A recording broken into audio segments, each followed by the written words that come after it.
He's not a bat, he's a man who fights crime. And we're gonna watch him fight for a minute at a time. With John and Niall and a guest who doesn't rhyme. It's Bat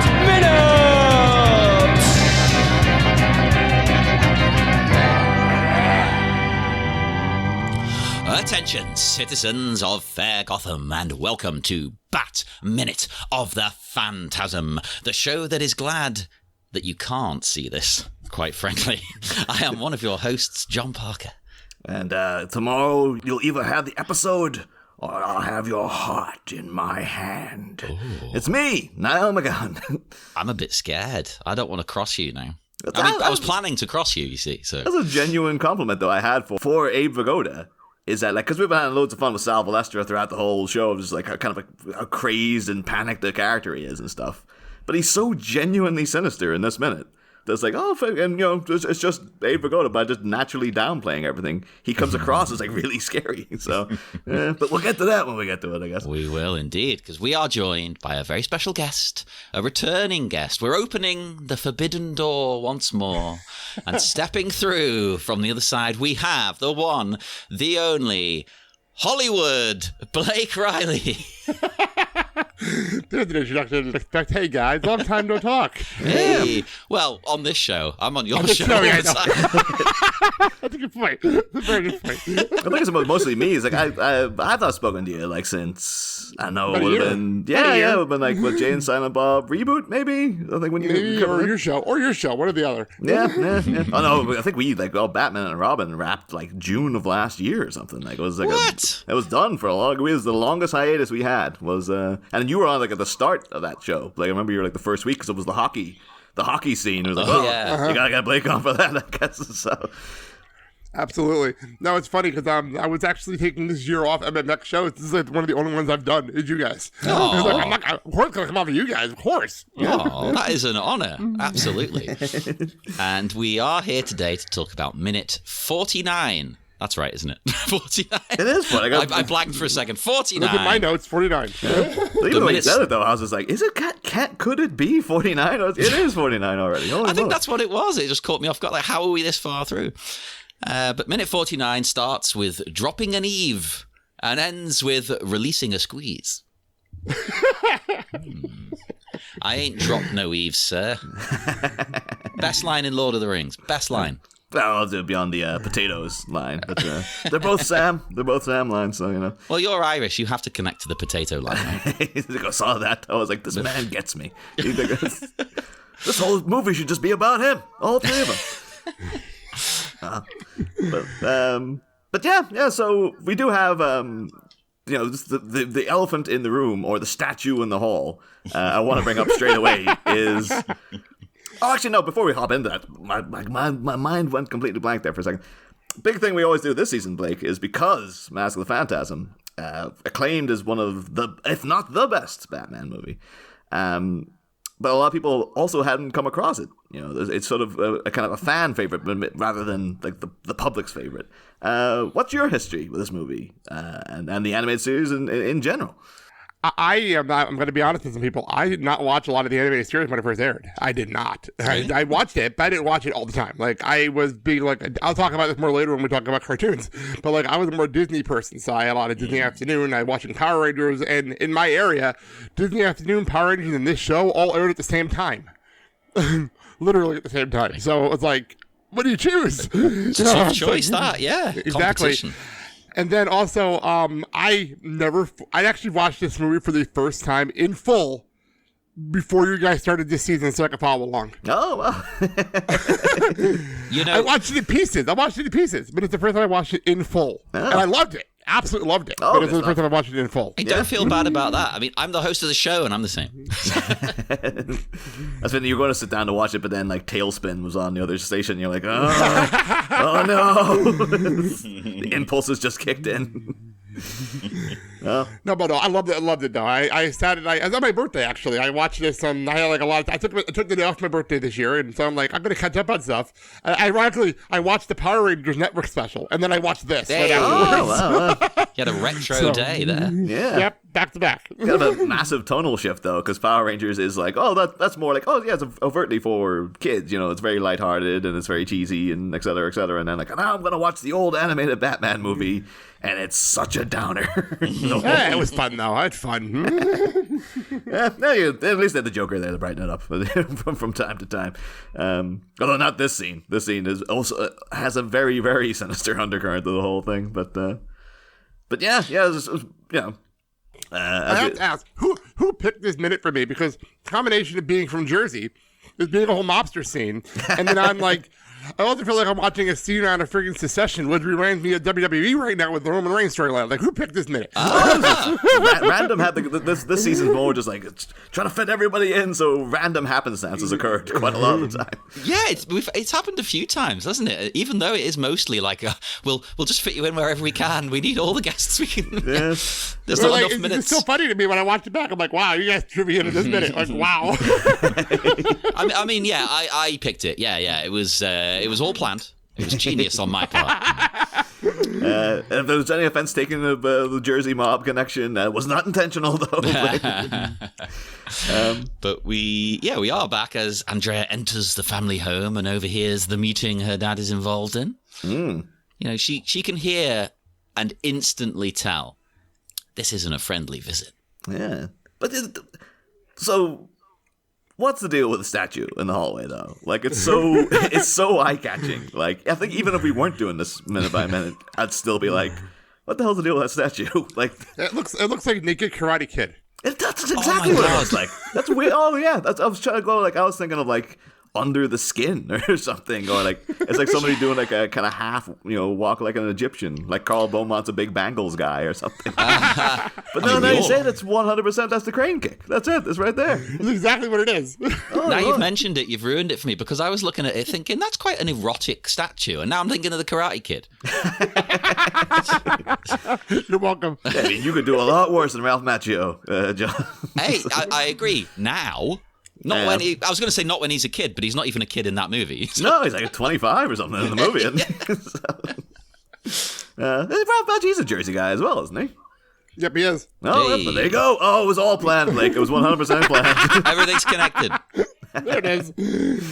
But yeah, that's what he was. So yeah, I guess the Beaumonts are big. Maybe he tries to live his life according to the Miyagi-Do way or something. There it is. He just has all of this, trying to invite serenity into his life and stuff, but then he never learned any of the karate. So that's why when the mob comes calling, he's got nothing. He's got no defenses against them. Final season of Cobra Kai. Who's going to show up? The Beaumonts. Oh yeah, the tournament's getting sabotaged by the Phantasm, and everyone's like, still voiced by Stacy Keach. Yeah. And people will still complain. People will complain about every bit of it. Oh, fair enough. I mean, my biggest worry with Cobra Kai is that like it's going on too long because it's been so uniformly excellent this far. It's like they're gonna screw up eventually. Yeah. But if you stopped it right now, you would have a perfect TV show. If anybody out there can make a replica of this statue, even small, like a Funko Pop size, please get in touch with me. I want it. It has a vibe as well of I know it's not a complete coincidence, but did either of you watch Batman Beyond when it was on? I've seen bits and pieces. I haven't seen the I've whole seen thing. the series. I know about it. I know a lot about it. They had one of the freakier villains was Ink, who was like kind of like a female Clayface, but she was like entirely kind of black. And she was, wasn't so monstrous, but like would slink around, and she would appear as a woman a lot of the time, like a kind of purple-skinned, black-haired woman. But a lot of the time, she was just basically this shape with like a white dot at the center. And it actually is maybe Ink, the proto-Ink is sneaking. That's one of the muscle they got behind the Velestrid gang. Was like we got Jack Napier at the door there. Then we got Ink standing right there, just in case. But like now she's frozen for whatever reason, so people think she's a statue. And then we get into the room where the Velestrid mob actually is there. But Complete coincidence, of course, but just should mention, it looks a bit like ink as well. It, yeah. I've just reminded myself of what they look like there. I've just Googled it, and I see it. Yeah. Yeah. Oh, ink was all the episodes are so... Because it was just the fact that, yeah, she was basically like a viscous liquid. And there was just like, well, what's she going to do to defeat Batman? She could literally pour herself down his throat. So there's bits of like Jesus Christ. Terry McGinnis like struggling with it, ink just inserting herself into his mouth and throwing herself down his throat, and then struggling with that. And you're like, as a kid, I was watching and go, Jesus. And then now as like a 36-year-old, I watch it and go like, holy moly, God almighty. I know that's like an X-Files villain. Yeah. And there's an episode 2 where this guy helps free her, so she... The big promise is like, oh, you'll make me into you as well. I want to be an ink as well. And she's like, yeah, sure. And then she gives him half the treatment. So he's like a half melted man. And he's just going around going, oh, she didn't finish the treatment. And then at the end, he's just kept in like a little cage and stuff. And they have to mash up his food because he can't eat solids. And it's just like, this is horrifying. What the hell? And they play that like as a comedy beat. And you're like, this is one of the most terrifying things I've ever seen. What the hell are you doing playing funny music over the top of it? Well, kids are twisted. Yeah. But when Andrea enters the room and she bursts in like, oh no, what's going on? And the mob say, I'm sorry you had to see this, Miss Beaumont. Are they just straight up going to gun the guy down? Like, just shoot exactly her dad what they're gonna do. in 100%. the living room?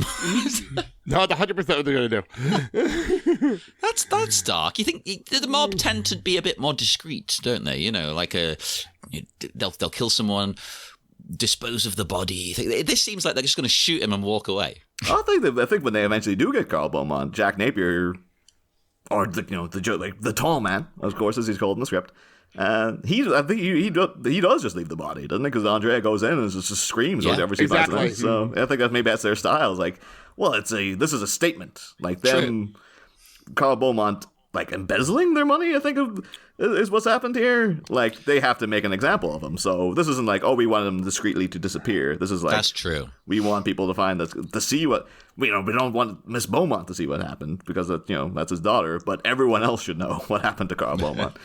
And what's funny about it is you do it in a way where they don't want witnesses to see what happened, but they also want to make the point that this is what happened. Yeah. But that's why they don't want her in the room, because there's no witnesses. I imagine that's a difficult thing to pull off as a gangster. It's like, you need other gangsters and other crooks to know, but with nobody to...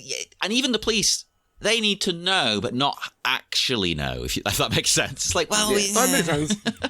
I think the big problem is when he does the I should say it to slightly correct you, John. I'm sorry you had to see this, Miss Beaumont. Got to get the accent and the delivery. Of course, got to. Again, though, it's clearly just Ava Goda's dentures is the issue there. There was the issue before, the issue, unless he's trying to go for like we did say that Andrea is kind of based on Lauren Bacall.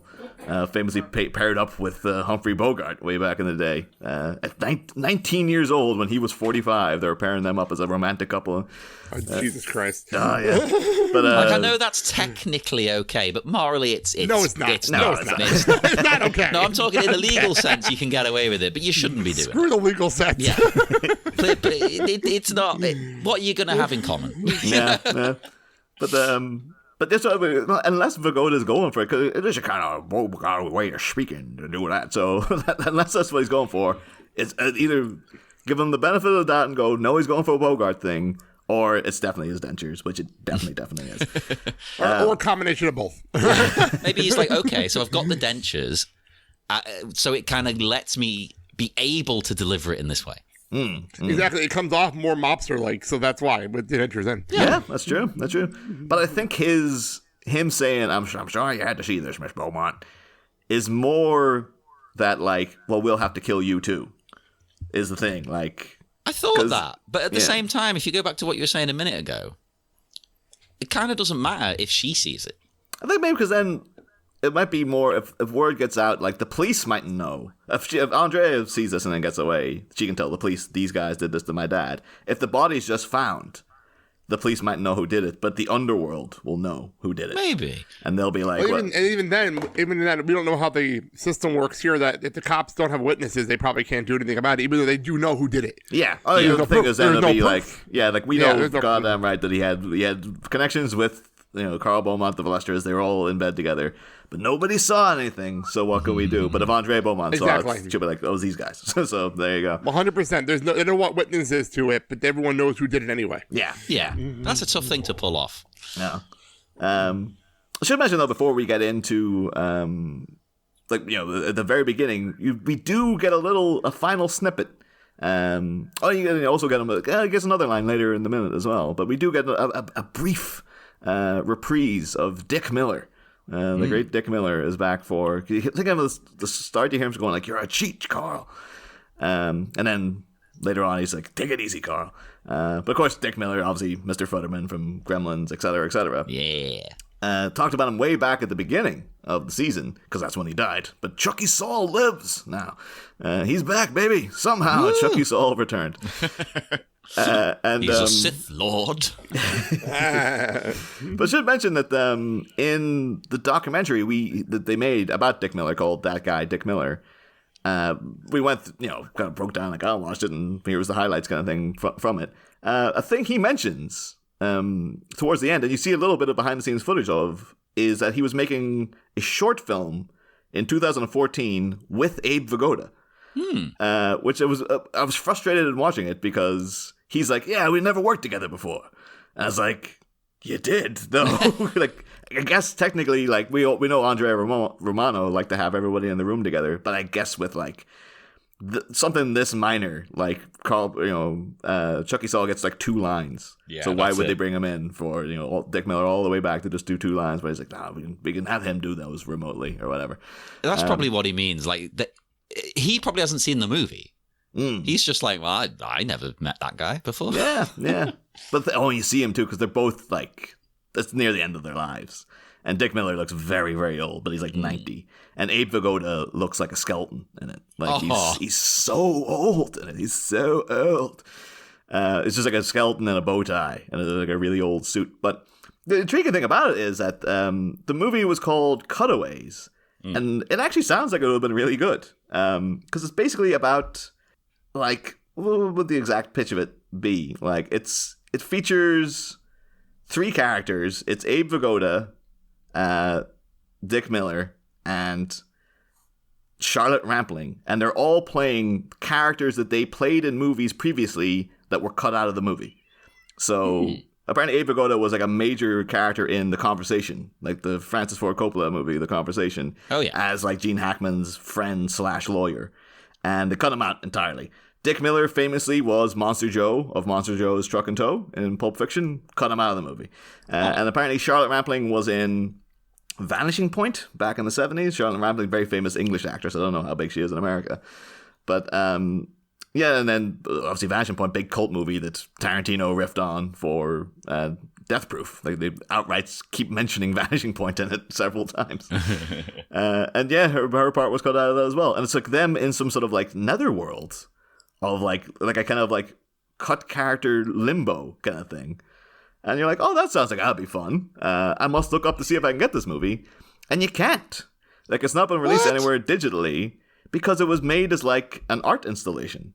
And come on, someone must have it on YouTube. No, that's why I went looking, and it was made by a lady called Agnieszka Karant. And it's like, she's like a really young, at the time she was like a really young 24-year-old filmmaker. It's her only film she's made, and it was just played around art galleries in like Poland. And it's like, that seems like, and it sounds like it's very artsy fartsy. The way she talks about it, like, it's like all considering about like, are you really living if you're not engaging? Or like, it's all very like, it sounds very philosophical. This thing she's I'm created. into this. And yet, it sounds like Dick Miller and Abe Vigoda playing characters cut out of the movie, getting together and being like, "Oh, goddamn, what the hell happened to us?" and stuff. Sounds like that would be hilarious. So Yeah. It does. That bit sounds much far less arty, let's say. Yeah. Dick Miller doesn't sound. He's not a very artsy fartsy kind of guy either. So he's a real meat and potatoes kind of film actor. So I don't really know what they're going for there, but I really want to see it. It's 23 minutes long. It's been out like 9 years now. Just let it go onto YouTube. Just someone, or if you want to be slightly more difficult about it, Vimeo. Give us a Vimeo link at least. Do it. No. But yeah, so Andrea bursts in when she hears her dad been threatened. Not too sure what she's like hoping to achieve by that. I guess it's just the panic, It's not as if she's going to be able to take on these guys, like 3 big burly guys at once. Although, one by one, if she had a hatchet hand, maybe. But at this point, yeah, it's just like, I guess she just sort of like wants to go in to make sure that her dad's okay, even though it's a kind of a dunderheaded move, really. Although they might literally have killed him there and then, so. Yeah, she's bought him a couple of minutes of time. But yeah, so she bursts in, and the thing is, though, like, not to side with the mobsters. What? Where are you going with this? It seems like it does seem like, though, like they have legitimate. Their problem with Carl is legitimate. Like, oh, I agree there. Like, he's obviously screwed them he's over, taking but their still, money, and then you don't murder someone. No, but they have grievance, and he knows that they're gangsters, and it's a bit like, there's an episode of The Sopranos where Robert Patrick, who's like a gambling addict, his son is friends with Tony Soprano's daughter, and so they kind of meet socially, and then he ends up being like, they talk all the time, and then Tony's going to like a card game. And Robert Patrick, you gotta get me in there. I could win big. And Tony's like, no, you don't want in on this game. Like, you can't handle it. And he's like, no, Tony, I'm a big boy. I can handle myself. And he's like, okay, but I'm warning you, you didn't want to do this. And then eventually the guy loses all his money and he goes destitute. And then he can't pay people what he owes from the game. And they come in and they start Tony starts strip mining his whole, operation. And then he's like crying and living in a tent in his own store and stuff. Bloody And Tony like has a little bit of sympathy for him, but he's also like, I told you not to get involved. What the hell were you doing? What were you thinking? I gave you due warning and you did it anyway. And so this is your own fault. Well, but true, so yeah. also Carl Beaumont's like, you knew these guys were snakes when you got into bed with them. So why would you think he could embezzle their money? Like, it's insane to me. But I'm going to get into it more in upcoming minutes because there's some dialogue that goes into this. But I've never understood why people do that in these movies and things. I'm going to join it with them up when they have a family. Yeah. Because it's not going to end well. If it's just you, whatever. You know. So I've kind of got a lot less sympathy for Carl Beaumont in that, like... I'll just say something, because I grew up... I'm not going to say the town, because I don't want to get people in trouble. But I'm trying to word this right. I grew up in an area where we definitely had some mob mentality in the town. And there was definitely, allegedly, a restaurant where a lot of these meetings happened. This stuff happened. And I know personally people who had families that were involved in this situation. So it's completely normal, weirdly enough. There you go. Without saying exactly what I'm talking about. If you know me, you know exactly what I'm talking about. I suspect but I literally were told, how is this restaurant still open after all these years and we barely didn't see anybody in it? That is why. There's a restaurant here in Liverpool. Niall will know the one I'm talking about. Never, ever, ever seen anybody in this Chinese restaurant. Ever. No, I know exactly the one you're talking about, yeah. And Liverpool is basically like a second China. Like, there's so many Chinese people here. And I think to myself, something's going on. I've never seen anybody in that place, ever. Yeah, there's something very sus. It's like, there's been restaurants around it that have come and gone within the blink of an eye, and this place lies dormant, but still functioning. It's like, it's open, but like nobody's quote sitting there. unquote dormant. That's it. Quote unquote dormant. That's what it is. Yeah. it's like if you go downstairs, God knows what's happening down there. But there's something up. Well, the best part about this restaurant where I'm talking about, it was obvious. Everyone knew. Like, everyone knew what was coming out of there. But there was never proof. There was never proof what was going on. One of those things where it was like, if you see someone walk in there, like, now it explains a lot. That explains a lot. What would happen if you walked in and was like actually trying to order some food? It's like, oh, God damn it. I had no idea. I never tried. I can't tell you I tried.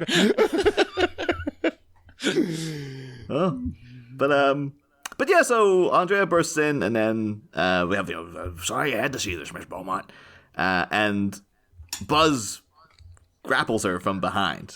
Yeah. I have to say, this like, is it me who got like a very sleazy undercurrent? The fact that his face is so close to hers as well, and the way the music goes. Oh yeah, It's creepy. It's really creepy. Yeah, there's an implied threat there that would not be appropriate for, like, I suppose killing her is not appropriate for a kids show as well. But there's something more This than whole that to like the fact reminding people this is a kids movie. yeah. But he's clutching her so closely, and he's smirking, and his face is right next to hers, and it's kind of got this like he's planning not just to kill her kind of thing. It's got that threat is there as well. And it's like whoa. Well, unfortunately, even if he's not planning to actually do anything, it is a thing men often do, isn't it? Is like use the implied.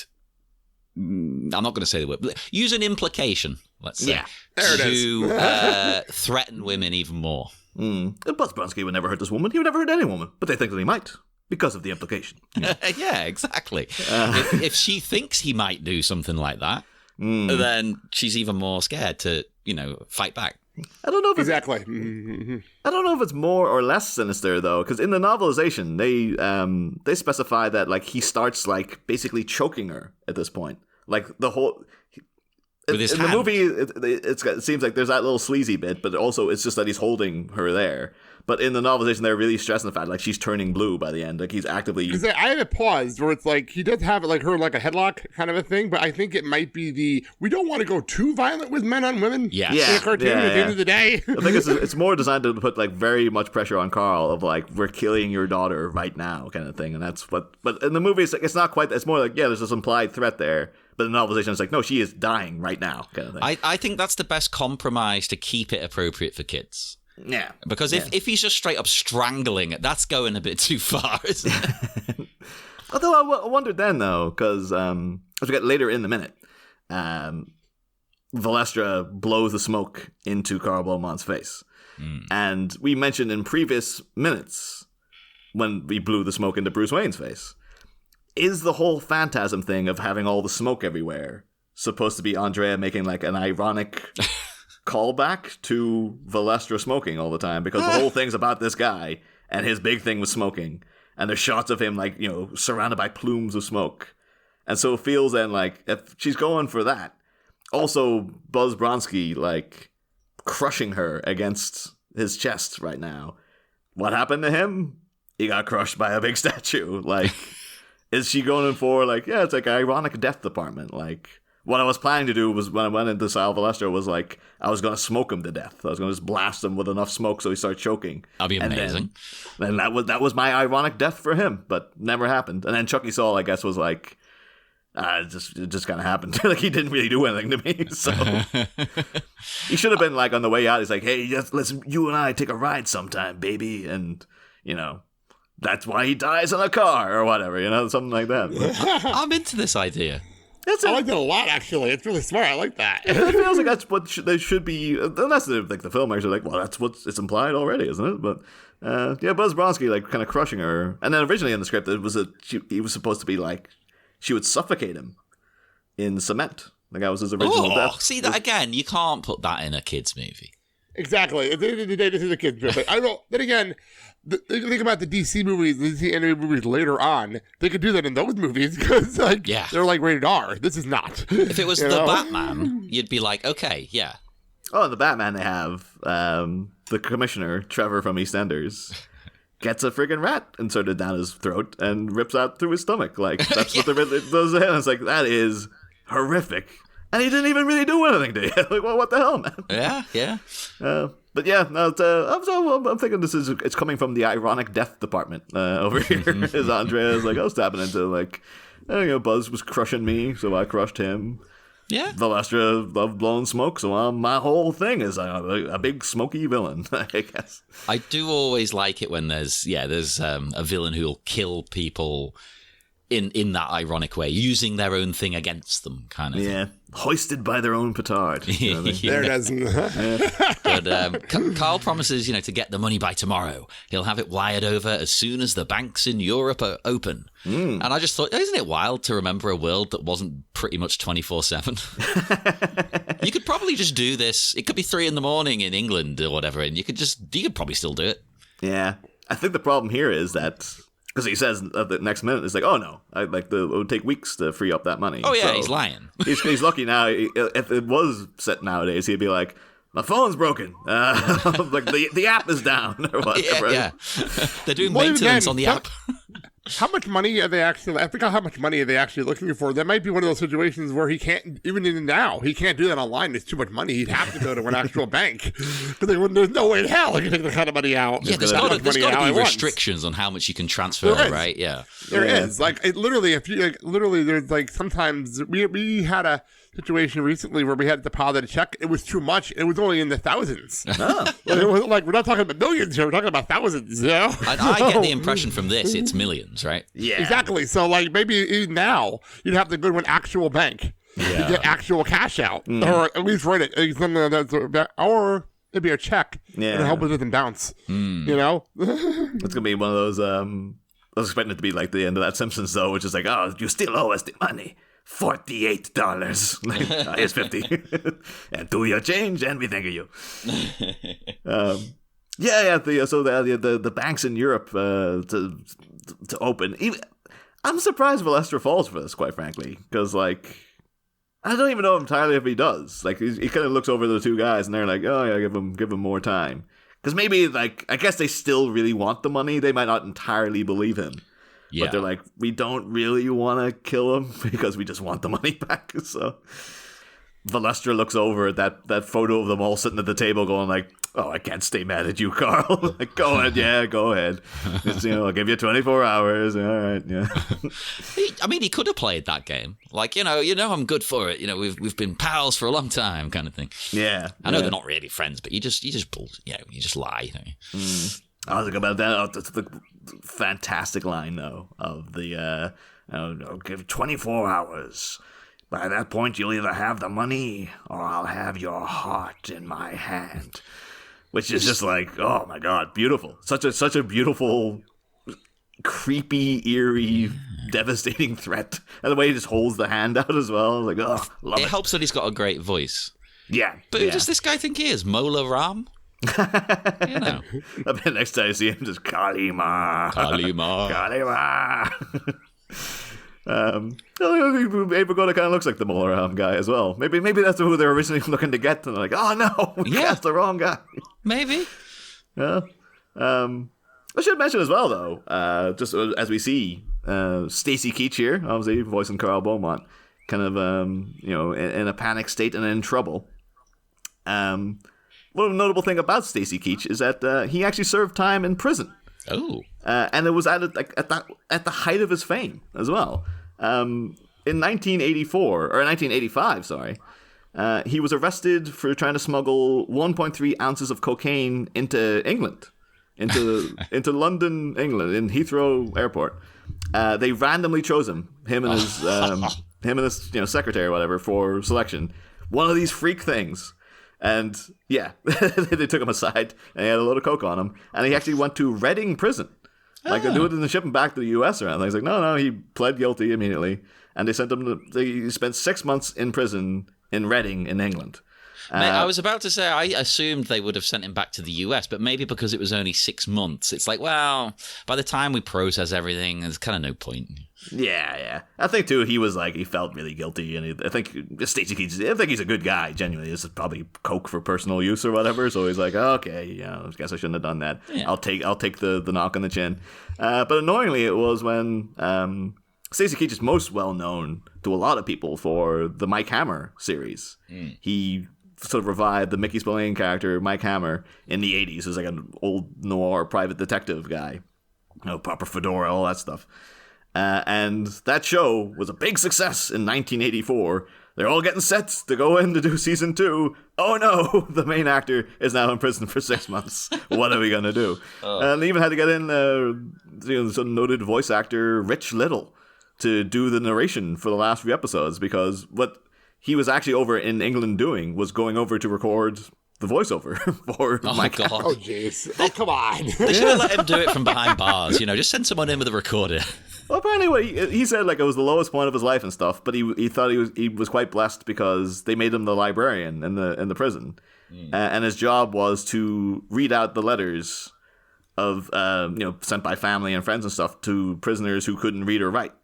Which because they kind of looked out though, because that'd be really cool having like Stacey Keach's got a great voice. You can hear him in this minute. Nice, I like that actually. Yeah, like imagine then you go down, like you think afterwards you really miss him. It's like, oh, who'd you get in? Oh, it's just friggin' Mike from down the road or something. Usually, all right, yeah. So she says she really misses you, and it's like we just had friggin' Carl Beaumont in here doing this. Like, yes, your family loves you very much. And, hoping you get out soon. You know what that reminds me of? There's an episode of Practical Jokers where they're having somebody read this fake article, and they got this guy happen to have this deep, deep voice, and I'm like, best narration ever. Oh my god, can you narrate? They made me joke like, can you narrate our whole lives? Amazing. Hell yes. But yeah. So it's just and apparently while he was in there, he befriended the priest, and apparently now he's a devoted Catholic and stuff, and has been since. Him and his wife, who's like a Polish model.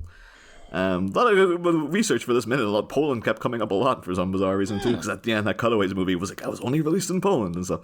But yeah, him and his wife met Pope John Paul II, and apparently she went to the same school as him. And I was like, but like she seems really young, and I'm assuming it wasn't at the same time, because like I'm assuming Pope John Paul went to school like in like the 1910s or something like that. Like he was really old when he died. So. But yeah. So, but that's one of the things that always pops up when you look into Stacey Keach. It's like, yeah, he served time. He did his in England they call it, he did his porridge. So that's an old school phrase. That I like it. Yeah, hasn't been used since the TV show Porridge, which was about people being in prison. So. Yeah. We had how'd you describe it? It's a comedy about people in prison, but it's not like they're hardened criminals, right? It's what was the crime they were in for? I can't even remember. Oh no, it's just that it was Ronnie Barker. It's a great show. I legitimately can say Porridge is a fantastic show. Has what you call him, actually, speaking of Molaram, Toth from Raiders of the Lost Ark is in it a couple of times. Tote. Tote, sorry. Yeah, yes. And because I had no idea that he's ginger.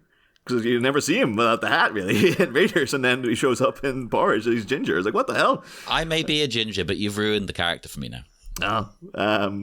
But it's basically it's a light-hearted comedy about these guys in 70s England when things were really grim.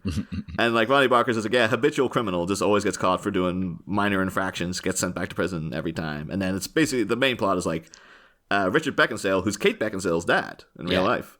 He's the young guy, gets sent in, and Fletcher, Ronnie Barker's character, like takes him under his wing and teaches them the ropes around the prison, and it's really great fun. It's like a shockingly fun, and I think it's like light-hearted, weirdly, yeah. Oh, it's 100%. There's not one serious episode of it, and it's very like I think it's the most repeated show in England. Oof. It's on constantly, like it's every Sunday in BBC Two. You'll probably get a repeat of Porridge at some point. So. Since like 1975 or whenever it was. Yeah, that's why I've seen all of it, because it used to be on the TV all the time when I was a kid, and I always watched it. So. And when I'm back home now with my dad, and we flick around, it's like, oh, Porridge is on. Yeah, flick it on. All right, there we go. But yeah. And of course we do get, and he's really pronouncing it this time though. Like Valestra's probably like spewing the smoke into Beaumont's face. God, what a jerk move! Yeah, I know. Seriously, that's just bad. He's having to probably like elongate the lips and everything. You imagine him going like. Trying to get it all out there. You're still too far away, damn it. Come up closer. I'll do it again. It didn't quite have the effect he wanted. Just got.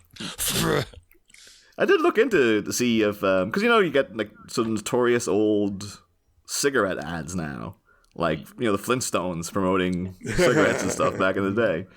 I was like, does Batman never do that? Maybe in the comics or something they had, and apparently Bruce Wayne did used to smoke a pipe, but they got rid of it pretty quickly. But if you type into Google just Batman cigarettes, there's a great clip of Lewis Wilson from the 1940s serial climbing down a fire escape and just all his cigarettes falling out of his belt. Like, it's him, it's the guy, he looks terrible as Batman because it's the 40s anyway.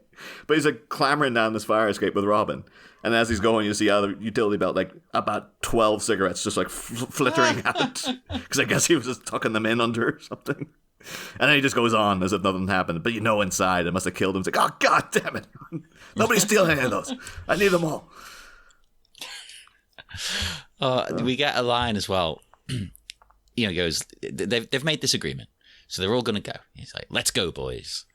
And I just, in the back of my mind, heard it as, let's go, girls. Re-edit it, John. I think this is your project for the week. That's all I can hear when he says it. It's like, man, I feel like having a heart in my hand. Man, I feel like a gangster. They had the big reveal, though, of the Phantasm thing. Like, going, man, I feel like a whips off the Phantasm outfit. A woman. Like, oh my God, it was her the whole time. Let's make a fan version. Come on. Oh, actually, Blake, so now as a full-grown adult man who watched this movie for the first time, were you led astray by this whole thing of the Phantasm being Carl Beaumont, or did you catch it straight away that it was Andrea? I gotta admit, it had me till about halfway through the movie, and then I'm like, wait, that makes no. Like, I was listening to the dialogue later on when she's trying to explain like the whole backstory. I'm like, he's not alive, is he? It dawned on me like he's not alive. But at that point, I'm like, she's got to be the Phantasm. Like, it dawned on me halfway through the movie. I'm like, it's got to be her. Like, there's no other way of making this storyline make any sense. Yeah. It feels like, if he was still alive, there would be some sort of scene of her trying to contact him or leaving a message for him or something. Yeah. It just feels like there's no attempt to connect them later on in the the actual timeline. So it's like, nah, it's pretty glaring that she's there. She says she's back to stop him. But what's she been doing to stop him? Nothing. Exactly. Exactly. Okay, so you're calling me out and calling me stupid for not realizing. Okay, fine. I never said that. I fell for it. I always fall for it. I take things at face value. Yeah. You're trusting. There is nothing wrong with being like that. No. There's nothing wrong with that. Yeah. It does make your life a lot more interesting to, watching movies. Because all the swerves and stuff, you get invested in, and you're like, oh my God! I do it every time. Those me even in The Flash. Yeah. Like when me and John left The Flash the other day, I mentioned like, oh, did you catch that was who that was going to be? And you were like, no! How did you know that? It's like, I knew that as soon as the guy showed up. No, I just get suckered in, and it's enjoyable. You're a trusting soul, John. That's all that it is. Yeah. Unfortunately, sometimes it's fun, sometimes it backfires, That is true. Now, the only other note I have for minute 49 is that, because we're going through the Justice League cartoon, and we mentioned previously that Dick Miller had also voiced Boxy Bennett in the animated series, but he's also in Justice League as another character, Oberon, who's the manager of Mr. Miracle. Mr. Miracle's I like the name. It sounds like a Transformer. Mr. Miracle's like a No, Oberon. Oberon. Yeah. I think it's in reference to A Midsummer Night's Dream, John. The Fairy King Oberon. That famous Transformer in Midsummer Night's Dream. Shakespeare was really ahead of his time, just sticking Transformers in out of nowhere. But then, it's an episode where the Flash actually goes up to Apocalypse and to help out Mr. Miracle against Granny Goodness, and it's good stuff. It's good, it's all the Jack Kirby, New Worlds stuff or New Gods, and you have Ed Asner voicing Granny Goodness, which is just bizarre. It was old cranky Cobra Kai star Ed Asner doing a proper like, oh yes, it's me, Granny Goodness. It's like, I didn't know he had this performance in him, but he's great. I love it. But in the middle of it though, this guy showing up, and I was like, I know that voice a mile away. It's Dick Miller again. It's that guy, Dick Miller. So just for the sake of completion, he also did that as well. So, but that's my. Anyone else have any notes specific to 49? No, other than it's an exciting minute. It's good. It's quite dark and scary, and it's a perfect example of us constantly saying, like, is this movie for kids? I don't know. Yeah, I just said, I think of the same thing. I'm like, how is this a kids movie? Like, how is this a kids movie? It's very, very serious and very deep kind of emotional story. Wouldn't kids be bored by this? I don't know. Well, think about this, right, John. We just spent the last almost hour discussing implications of stuff that should not be in a kids movie. Yeah. There's also a little I don't know too if it's an intentional through line as well, because we have the whole thing about Bruce Wayne swears on his parents' grave. He makes a vow. He made a vow that he would fight criminals, etc., etc. Andrea talks to her mother's grave like all the time, and her whole thing is about vengeance for her parents. And then one of Carl Beaumont's big lines here is like, "I swear on my mother's grave," and you have to wonder, is that an intentional thing to harken back to like to what have the importance of dead parents and stuff, or because he's soon going to be a dead parent that motivates the plot. And so I think it's it feels like a deliberate choice that they have him say like, "Yeah, on my mother's grave, I swear I'll have the money for you by tomorrow," whereas it means like Andrea and Bruce take their vows on their parents' graves very seriously. And Andrea obviously has a big connection to her mother's grave because he just talks to it like it's her friend all the time. And Carl is completely pointless. Like him saying, "I swear on my mother's grave," knowing that he's lying. Like he's like, "I'm not gonna have that money by tomorrow," and then he's the one who ends up dead. Is there something in that maybe? Or it's up to the audience, I guess. Interpret that how you will, I suppose. But yeah, Blake, we this season though, because BTAS was such a seminal part of a lot of people, sort of around our generation's, upbringing. We are asking the guests what their favorite animated shows, their other favorite animated shows from back in the days were. So knowing that you were a turncoat and were over on the Disney Channel the whole goddamn time, what were you watching over there? I will say, I don't know again. I don't know how it is, but you guys, I know in the States there was a block. Every afternoon after school, it was a Disney afternoon. That was a block of television from 3 to 5 Eastern time, and that's when you had like DuckTales, Chip and Dale, Darkwing Duck, Tailspin, Gargoyles, all those shows on in that block. All great. So that was like me and my friends after school while doing homework would watch Disney afternoon. Like that would be our thing to do as like the background. Like we know these shows, we know the songs, we know everything going on, so we're gonna watch it in the background. We do our homework. So that was my afternoons. Every day. Yeah. And it was great. And absolutely, no matter what house I was in, that's what we would do every day. Not a bad choice. So that's where my whole thing is. I'm also a big Disney guy anyway. I'm a massive Disney fan. So you did a show about the Mighty Ducks as well. So I did. Which, by the way, I just recently watched a documentary about the forming of the franchise, and they did like 20 minutes on the movie. I'm like, hey, I need to find a way to plug my show into this. Like people are watching this right now. I need to find a way.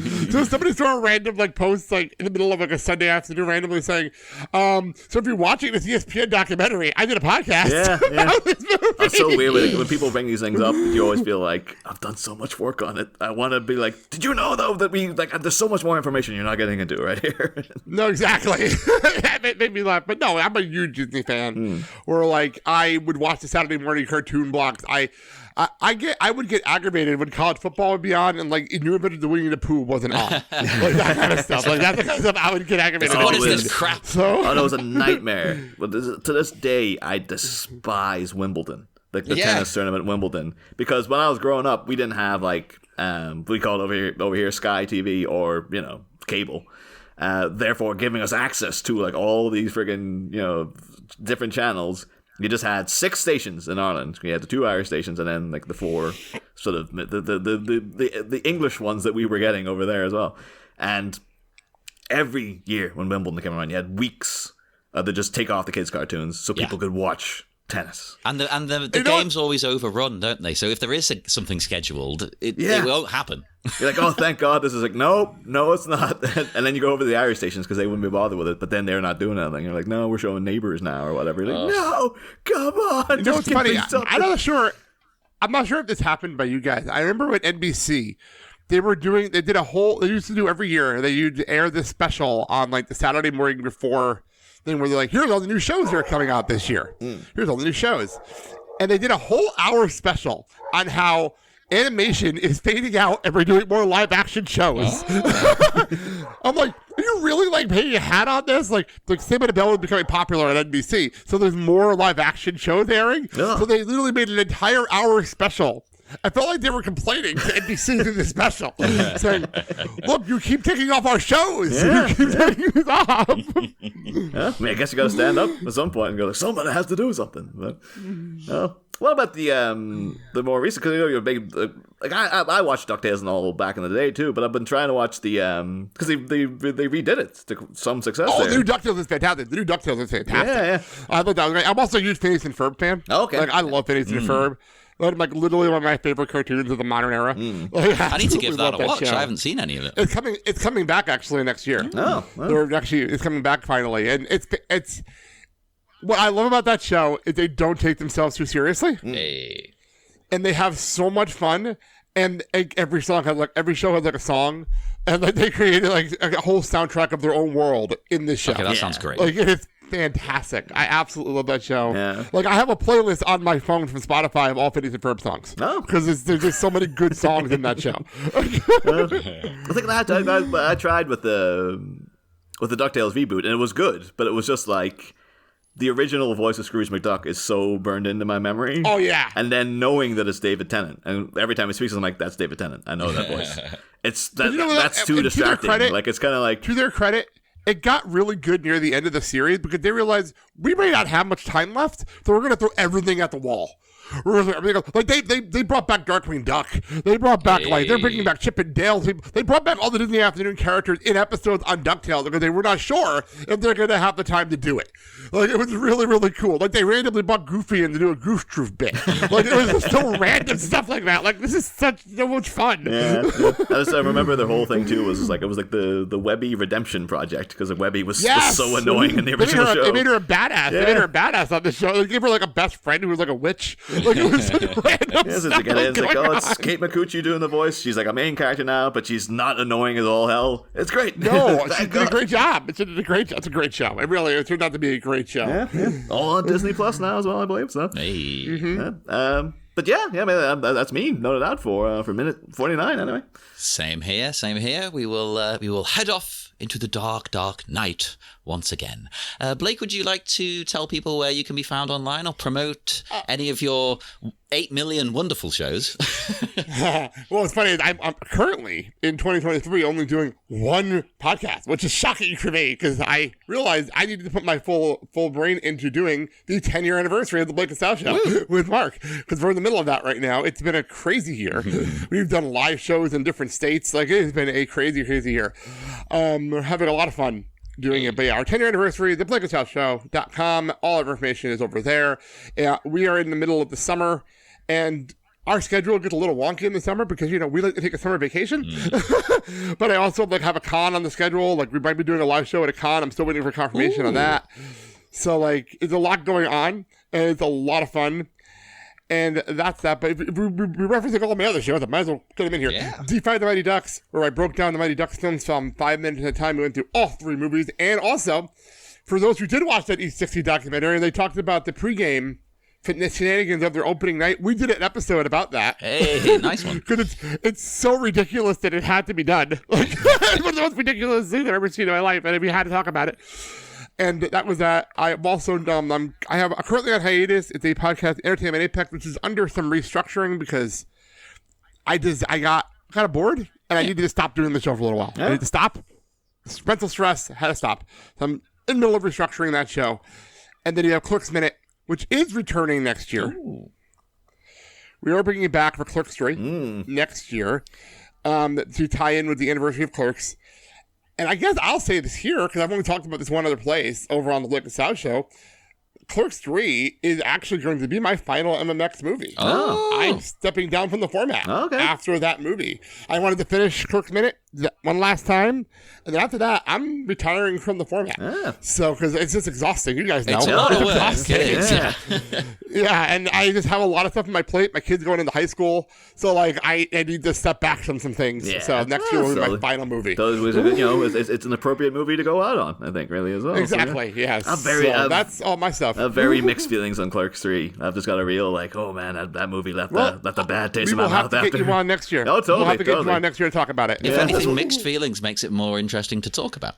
Oh, it's I agree. They're very up and down. It's very up and down. It's all about the ending. It's just I can't believe because Kevin Smith. That ending! I was bawling. Yeah, this is Kevin Smith going around talking about how happy he was and be like, "Oh, this good time tour he's doing." It's like that's one of the most out of nowhere one of the most depressing endings ever. I can't believe you did that, but.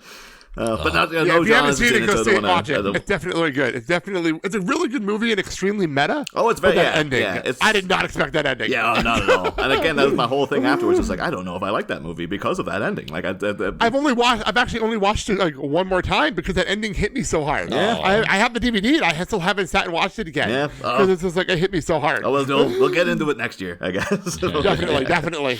Yes, and so check all of that out. And watch Clerks 3, so you can tune into the show when that's dropping, and speak to us on Facebook at the Bat Minute Listeners Cave, on Twitter at Bat Minute, Instagram the Bat Minute, and what else should I plug today? Why don't you go to Sleepy Charlie Media on TeePublic? Buy some merch. There's a couple of new things up there. I keep meaning to put up a couple more, but I'm slow because it actually takes quite a bit of time. You wouldn't think that. So check that out as well, and we will be back next time with minute 50 of Bat Minute of the Phantasm. Next time, as a finger gun flinging mafioso exits to retire, a panicked parent explains why the straits are so dire. But while dirty laundry is ironed out and a bat regains his bearings, could Andy be serving Bruce an amuse bouche of red herring? Pack your bags for next minute, Batmites. Same Bat Pod, different Bat Minute. must have top, stiff it,